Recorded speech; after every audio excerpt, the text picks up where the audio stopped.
These recipes are gonna blow your mind. So if you have a box of cake mix in your pantry and you wanna take it to the next level, you're in the right place. Hey y'all, I'm Valerie and welcome to my kitchen. In today's video, I'm sharing 5 doctored up box cake mix recipes that everyone's gonna love. Okay y'all, let's get started. This blueberry bundt cake is so good. To make it, in a large bowl, you're going to add in an 8-ounce block of softened cream cheese. And if you forget to set it out, you can always pop it in the microwave for just a few seconds. You're also going to add in 3 eggs and 1/3 cup of oil. I used my electric mixer to mix that until it was smooth and there were no more lumps from that cream cheese.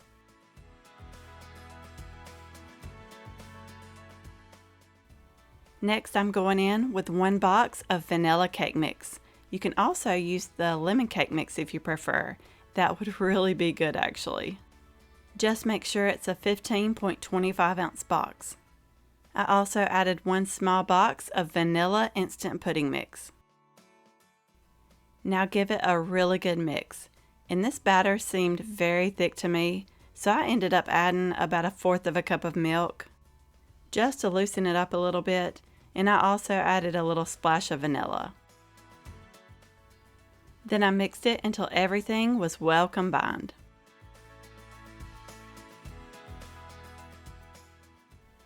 Now for the blueberries, I used about 2 cups of fresh blueberries. I did rinse them really good and shake off most of that water. Next time though, I do think I'll dust them with about a tablespoon of all-purpose flour to keep them from sinking to the bottom. They didn't sink terribly, but more than I wanted them to. I was actually surprised though, being that this batter was so thick. I grabbed my Bundt Pan and I do grease mine and I spray it with this Baker's Joy non-stick spray. Now you can go ahead and pour in or spoon in that batter. I'm telling you, it was thick. And it's obviously not going to level out itself, so just use a spatula to kind of spread it out into a smoother, even layer. Now this goes into the oven to bake at 350 for about 30 minutes or until a toothpick inserted comes out clean. And when it comes out of the oven, I just let it cool for about 15 minutes before I flip it out onto a cake plate. By the way, if you're enjoying this video so far, I would really appreciate it if you would give me a thumbs up. It really does help me out and it lets me know you want to see more videos like this. This cake came out perfect. I was so happy. I got it on there a little crooked though, so I had to shimmy it back over to the middle. I let it cool completely before I made up a simple little glaze for it.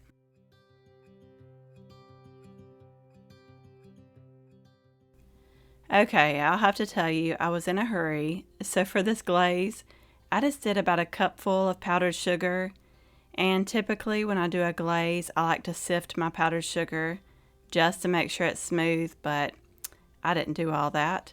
I did a cupful of the powdered sugar and then a splash of milk, and whisk it until it's the consistency that you like.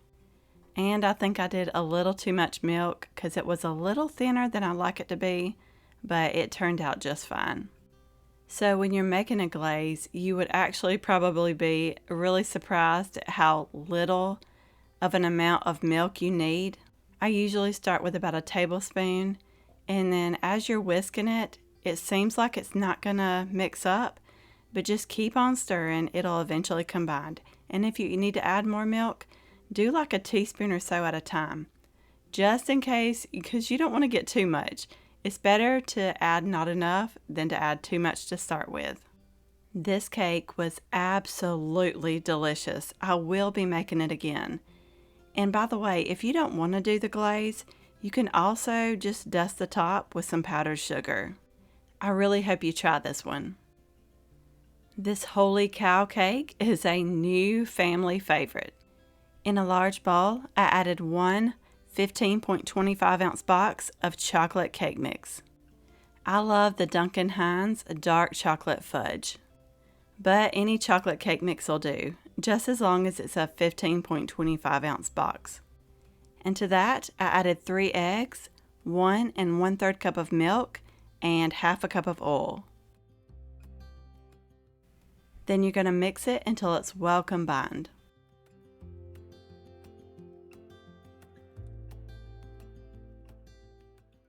Oh, and I also folded in about a half a cup of the mini semi-sweet chocolate chips just for a little extra chocolatiness.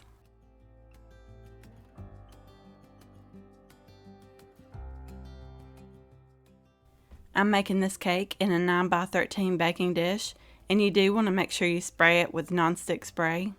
Then you can go ahead and pour in that chocolate cake batter. I was so excited for this cake because we love chocolate here. How many chocoholics do I have watching today?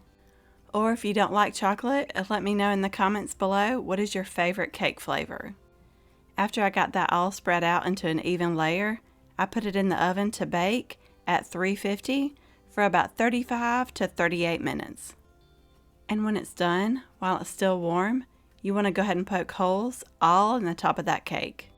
I just used a little wooden skewer, but you could also use the end of a wooden spoon. And after you get it covered in holes, we're going to pour over 1 can of sweetened condensed milk. Just try to spread it evenly and work it down into those holes. It'll try to run down towards the sides, but I just keep working it right back into the middle there. We want that cake to soak it all up. Now this is about to get even better. On top of that condensed milk, you're going to pour over 1 14-ounce jar of caramel topping. I used the Hershey's brand, but any kind of caramel topping, caramel sauce will work. Oh, and I did reserve a teeny tiny bit of that just to drizzle over the top of the cake when it was done. Then I let this cake cool completely on the counter. Then I covered it and placed it in the refrigerator to chill for about 2 hours. You could even leave it in there until you're ready to serve it. You can make this cake the day before. And then right before you're ready to serve it, you can make the topping for it. This had been in the refrigerator chilling for a few hours, so now I'm going to uncover it and push it to the side and start on that topping.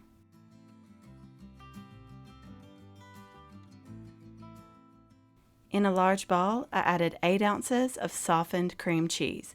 And yes, I forgot to set mine out, so I popped it in the microwave for just a few seconds. And to that, you're going to add 8 ounces of whipped topping. You could fold this together, but I wanted to make sure I got that cream cheese really mixed in, so I just used my electric mixer to mix it up.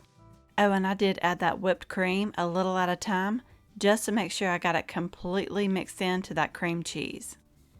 Hey, while I'm thinking about it, if you're new, I would really love to have you here. Go ahead and hit that subscribe button down below. That way you get notified of all my future videos. Now we have the topping made. I'm going to set it to the side for just a bit.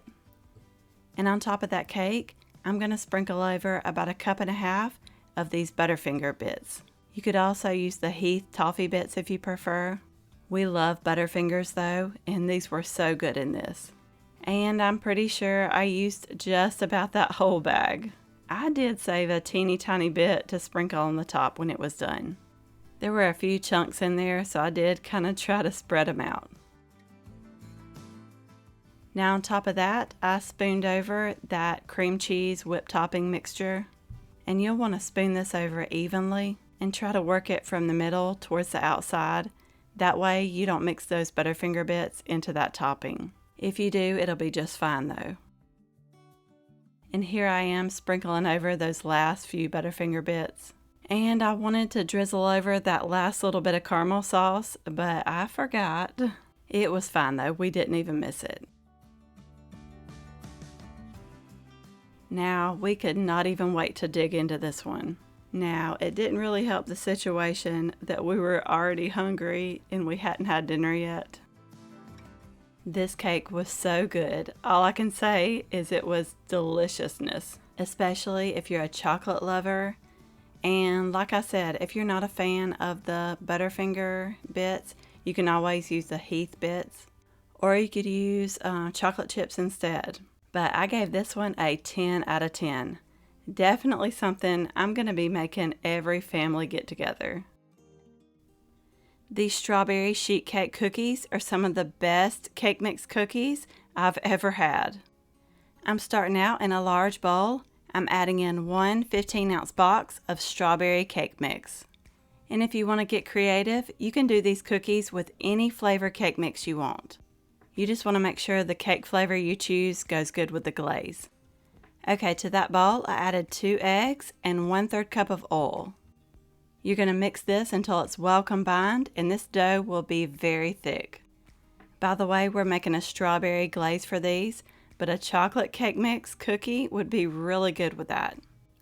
Or you could even do a lemon cookie. I'm just scraping the sides of the bowl down just to make sure I get everything. And you can see here how thick that batter is. It's really just like a cookie dough. I grabbed my sheet pan to make these on, and I always use these silicone baking mats. Now you can start scooping that cookie dough. And I'm using about a 1.5 tablespoon size cookie scoop just to make sure they're all the same size. Now these go into the oven to bake at 350 for 9 to 11 minutes. And when they're done, the recipe says to let them cool on the baking sheet for about 10 minutes before you move them to a wire rack. And when they're cooled completely, we can start on the glaze. In a medium-sized bowl, I added about 3 tablespoons of strawberry preserves. You could also change up this glaze by using raspberry preserves or orange marmalade. That would be really good, orange marmalade with an orange cake mix. And if you need to, you can heat those preserves up for about 15 seconds in the microwave, just so they'll mix in better. I also added 2 cups of powdered sugar, and I added that a little at a time, mixing in between with my electric mixer, just to make sure I got it nice and smooth. After you get done mixing this, if you feel like you need to thin it out a little bit, you can add, I would say, a couple teaspoons or so of milk. You want the consistency to be really thick, but you still want it to be spreadable.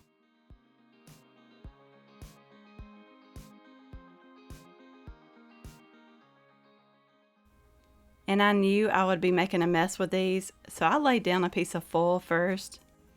Then I set the wire rack on top of it just to catch any drips. And it's very important that these cookies are completely cool, or else that glaze is just going to run right off of them. These turned out perfect, by the way. And I'm not telling you to skip the glaze, but if you absolutely had to, they would still be delicious. And now you're going to grab that glaze, and you see how thick it is. You just want to put about a teaspoon or so on each cookie at a time. It will run down, but if you feel like you need to add more to cover the top of the cookie, you can. I will say though, it did not run off of them like I thought it would, so I ended up kind of spreading it out. But I thought it was perfect like this. I loved the amount of glaze on top. Now, if you decide to add some sprinkles or chocolate chips to yours, I would do it now, because after they set, nothing is going to stick to the top. But I'll let mine sit out on the counter for a few hours to completely set. And in case you're wondering, no, I did not let them completely set before I had to sample one. I mean, come on. Strawberry cookies with strawberry glaze. These are some of my new favorites. They were so good. They're not crispy like a cookie. They're more like a sheet cake cookie. But they're dense and soft and delicious.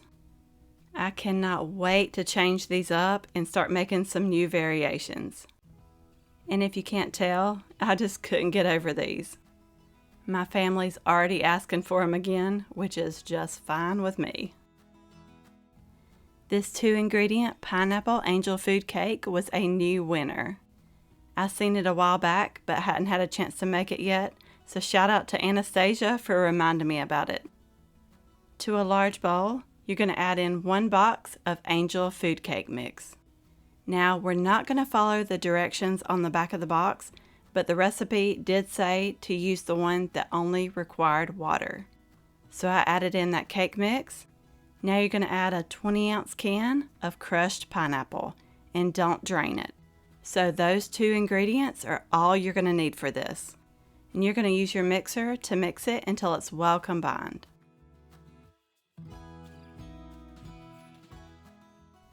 I'm making this in a 9x13, and it did say that there's no need to spray the pan. When you're making an angel food cake, you don't want to grease the pan because that's what prevents it from rising. I would love to try it in an angel food cake pan, but I haven't yet, so y'all have to let me know below if you've tried it like that. Okay, I placed this in the oven to bake at 350 for about 25 minutes or until the top is golden brown. This was perfect. It was light and refreshing. If you're wanting to cut back on the sugar a little, but you still want something delicious, this is what you need to try.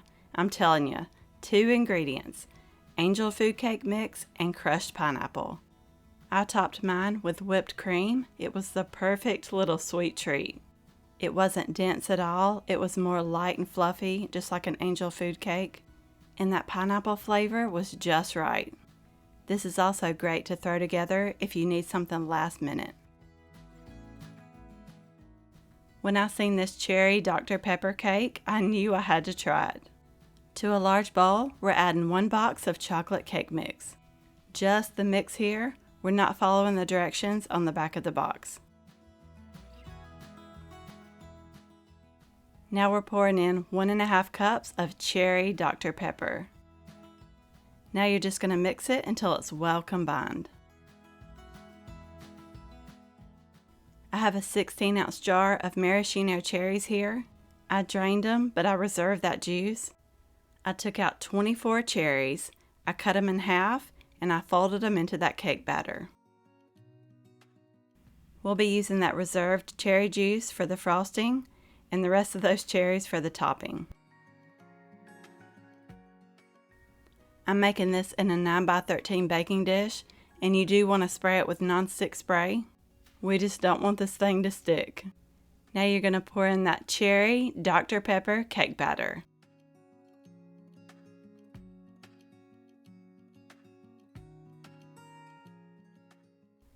And after you get it in there, you're just going to smooth it out into an even layer.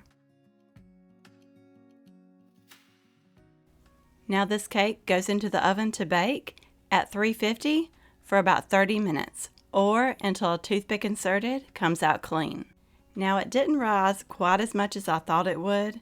It turned out a little more on the dense side, but it was still good. Okay, when that cake is completely cool, we're going to make the topping, the frosting. Now I did something wrong with this, and I'll make one change next time. So I added in 2 sticks of butter. Mine was melted, but that butter should have been softened. You're also going to add in all of that reserved cherry juice and 3 cups of powdered sugar. The recipe did say to add 2 more cups of powdered sugar if you needed it. Now I really messed up when I added that butter in melted. If it would have just been softened, it would have mixed up right and been more like a frosting. But mine was a runny mess, so I tried to put it in the refrigerator for about an hour to chill, hoping it would thicken up a little bit. But it did a little bit, but not like I wanted it to. So I ended up adding in those 2 extra cups of powdered sugar, hoping it would thicken it up. And it did a little bit, but here's the changes that I'll make next time. Number 1, make sure I use softened, not melted butter. And number 2, I would cut the frosting part of the recipe in half. Don't get me wrong, the frosting was delicious, but it was just too much. So I would do 1 stick of softened butter, half of that cherry juice that I reserved from earlier, and 2 to 3 cups of powdered sugar. And you're just going to whip up that frosting until it's well combined. So I should have only added half of this frosting to that cake, because at this point I could already tell it was going to be too much. But I had no idea what I was going to do with the half a batch of cherry frosting. I could have froze it though. Oh well, you live and learn. After you get it all frosted, you can use those leftover cherries to decorate the top. I did sprinkle on some mini chocolate chips though before I added those on. Or you could also do chocolate shavings here. Then I took those leftover cherries, I cut them in half, and I placed them all over the top of the cake. Now this goes into the refrigerator for about an hour or two to completely chill and give that frosting time to set. This turned out delicious. We loved the flavors. Cherry and chocolate go perfect together. I will be making this again, but only next time using half of the frosting. But I'm so glad I tried this out. Sometimes you just have to experiment. You know, you're not going to know until you try. And this just goes to show you, for me, things don't always turn out how I think they're supposed to. But I guess that's just what I enjoy about baking. I love trying new things. And it's exciting when it turns out good. I really hope you enjoyed this video. You may also like these. Don't forget to subscribe down below for more easy recipes, and I will see you in the next one.